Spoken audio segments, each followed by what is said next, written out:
applicants. Very good. Chair now recognizes Mr. Palmer from Alabama. Thank you, Mr. Chairman. Last July, 13 state attorney generals from across the country co-signed a letter directed to the CEOs of Fortune 100 companies, warning them of the serious legal consequences over race-based employment preferences and diversity policies. They did that in consequence of the decision of Students for Fair Admission versus Harvard. Mr. Berry, can you speak to the impact or applicability of that case on the legality of DEI corporate policy in both the federal and state context? Certainly. So while it arises in the context of university admissions, the Harvard case looks at some of the most commonly proffered justifications for racial preferences and finds them lacking as a matter of strict scrutiny constitutionally and statutorily under Title VI.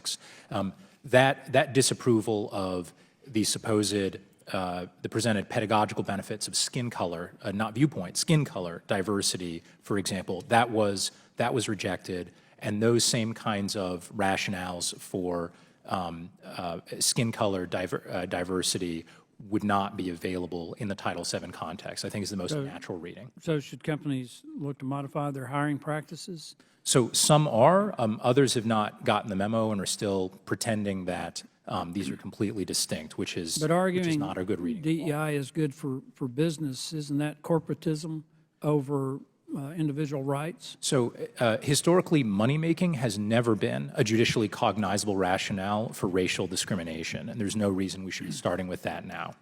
Thank you for that clarification. Mr. Rokita, I think your state was one of the states that were included in those letters, the Fortune 500 companies. The Democrat state attorneys general criticized this letter. They condemned it for its tone of intimidation, which purposely seeks to undermine efforts to reduce racial inequalities in corporate America. How do you respond to that critique? Well, the fact of the matter is attorneys general have a duty to enforce the law. And what we were doing in that letter, unapologetically, was enforcing Title VII, which says it's unlawful to discriminate on the basis of sex, color, religion. And that's exactly what a DEI program does. By definition, it has to go against Title VII.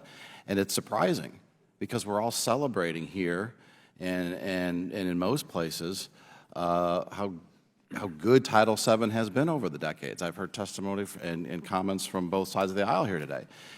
And to have attorneys general say, well, enforcing Title VII is now threatening is disheartening and confusing and sad. So we stand by our letter. Where appropriate, when we can, we will enforce the law. So you're basically saying that you want to protect the rights of all Americans. Right. In terms of their opportunity to gain employment. Just as the Civil Rights Act envisioned. I agree with you, and I'm grateful for the position that you've taken on that. Ms. Stepman, in your role as Senior Policy and Legal Analyst for IWF, you have promoted policies that advance women's rights. I've been involved with IWF for many years, having worked in the think tank world, and really very appreciative of what your organization's done. What do some of these policies look like from your perspective in terms of your efforts to end discrimination across the board in regard to women? Right now, we're focusing a lot on protecting the rights of women under both Title VII and Title IX in the face of a redefinition of the word sex that somehow eviscerates all of the protections that women have counted on, relied on, fought for when it comes to males who claim identity as the opposite sex. And in the Title VII context, as I said, in my testimony, we've already received inquiries from women who are being forced to shower with fully intact, males as part of their job when, again, it's funny in the context where the definition that the EEOC enforces of harassment is in so many other cases so stretched, right? A stray joke, an unintentional remark, right, can be characterized as creating a hostile working environment on the basis of sex, and yet a man waiting to shower with his colleagues to see them naked in the shower is considered not just not qualifying as harassment, but actually something that's required by the EEOC. Well, it's not required by Title VII.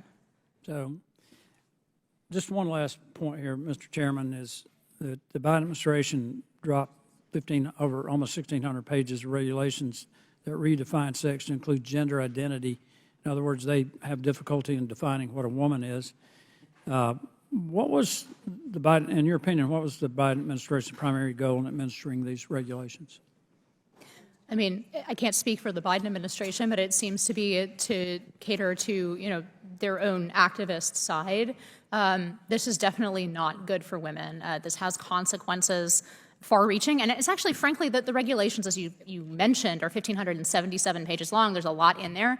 This redefinition of sex obviously has massive consequences for women in sports and locker rooms, but there is a lot else in there that's bad for everybody. These regulations gut due process and contravenance of federal courts who have said that it's necessary to provide every American with due process when accusing them of something as serious as sexual harassment.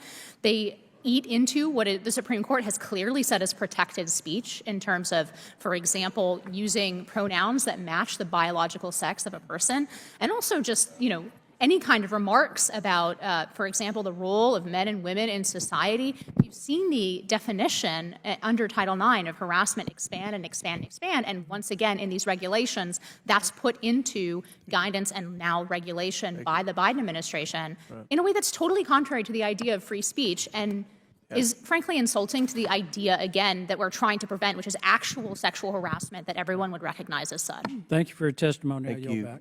Mr. Chair, apologies, I have a UC request. I'd like to seek unanimous consent to enter into the record this follow-up letter from 21 AGs